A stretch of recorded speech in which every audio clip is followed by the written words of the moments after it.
Let's take you live to Sydney now. The opposition leader, Anthony Albanese, is speaking to the media. As an important national security issue in the Indo-Pacific region. So I very much welcome this appointment, and I look forward to the nomination being supported through the US processes. I want to welcome you to Hammond Park in Ashfield. We're in the electorate of Reid. Just across the road there is the electorate of Grayndler. They are very similar communities. You can't tell the community based upon what side of the road you're on. But for this government that looks at the electoral map, they're very different in terms of the approach. On this side of the road, you have some $14.8 million of community infrastructure funding from this government through discretionary grants. On the other side of the road, in my electorate of Grayndler, you have $700,000. So if you live on this side of the road, you are more than 20 times more likely to get government support than if you live just across the road in the same suburb. And it just shows how appalling the politicisation and the rorting that has gone on from the Morrison government is. This is a bankrupt government. It's a government that has lost its moral compass. It's a government which at the end of its third term, imagine how bad they would be if they got a fourth term. Because when this has been pointed out to Scott Morrison, he arrogantly dismissed it yesterday and suggested it was just about the lobbying from local MPs. Well, the truth is that this electorate of Reid had a retiring MP and just had a new candidate at the last election. It doesn't explain the rorts that have occurred in Sydney, in Melbourne, in Brisbane, in Adelaide, in Perth, in Tasmania, right around the country. And that's why we need a National Anti-Corruption Commission. A National Anti-Corruption Commission would be and have oversight of government activity to make sure that the abuse that's occurring of taxpayer funds, which has reached a pandemic, it is just extraordinary, the actions that have been taken. And every day we get a reminder of why we need a National Anti-Corruption Commission. I'd say this as well, that one of the things that has characterised Scott Morrison's Prime Ministership is he's a divisive figure. He never misses an opportunity to divide the nation. And this is just another example whereby, depending upon which side of the road you live on here, you either get eligibility for grants, including in this electorate, of course, one of the grants was for a breeding pond for native turtles at a local school. Now, it may well be that that was a worthwhile project, but does he not think that there are projects at schools where people are being taught in demountables in my electorate that are worthy of support? The fact is that this Prime Minister is going out of his way to tell millions of Australians that he's not on your side. He's saying if you can't do something for him, then you're on your own and he won't do anything for you. That's Scott Morrison's motto. Very clearly only interested in providing support for people who can do something for him.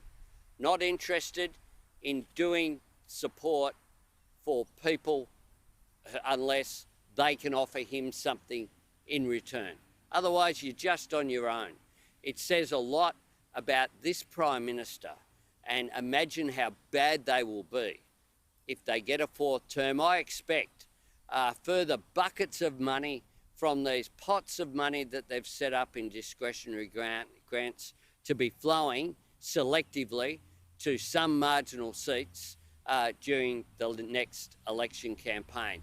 And that, of course, is why they're having a budget projected bring forward in March. The reason why they want to have a budget and why my EFA is coming down today with potentially more discretionary funds set up with decisions taken but not announced is so that they can make government decisions, not election promises, government decisions without the proper advice of departments, without any proper scrutiny, and treating taxpayer funds as if they are Liberal and National Party funds.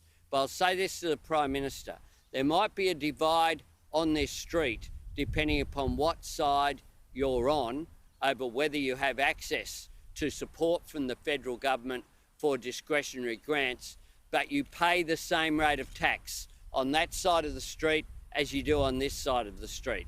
And that's why this is corrupt. That's why this has to be called out. That's why this has to be stopped.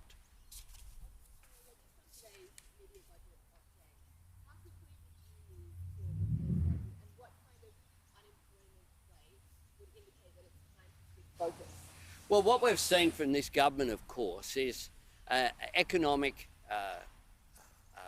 concern that began well before the pandemic. The truth is they had doubled the debt before the pandemic. Since then, we see $1 trillion of debt, $1 trillion of debt, and nothing to show for it. And I note Simon Birmingham's interview this morning on ABC Radio National.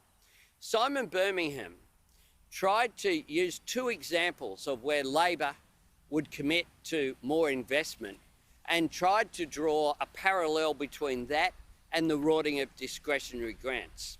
Now, the two issues that he raised were cheaper childcare that Labor will offer for every woman, when we move towards universal provision of affordable childcare, and to every family, not based upon what electorate you're in, not based upon whether you can do something politically for an incoming government, but based upon good policy.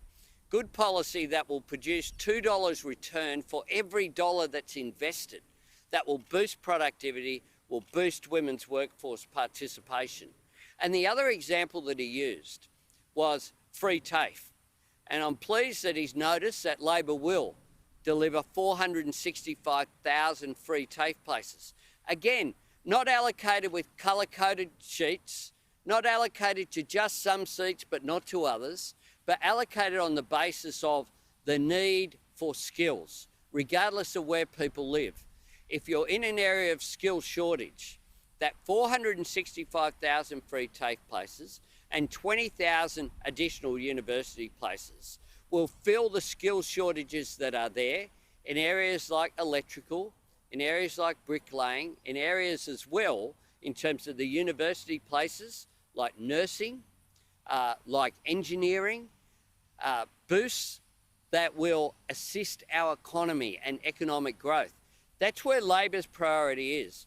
And it says a lot about this government that the government leader in the Senate and the nation's finance minister doesn't draw a distinction between funding for TAFE, funding for childcare that will produce an economic return, and pork barrelling that's about producing a political return. What we need is a government that stands up for the national interest. And in my EFO today, what we want to see from the government is actually plans to assist. And we don't mind if they pinch the policies. And there's two that they should pinch. They should offer free TAFE in those areas of skills shortage because that will produce a return, and they should support Labor's plan for cheaper childcare.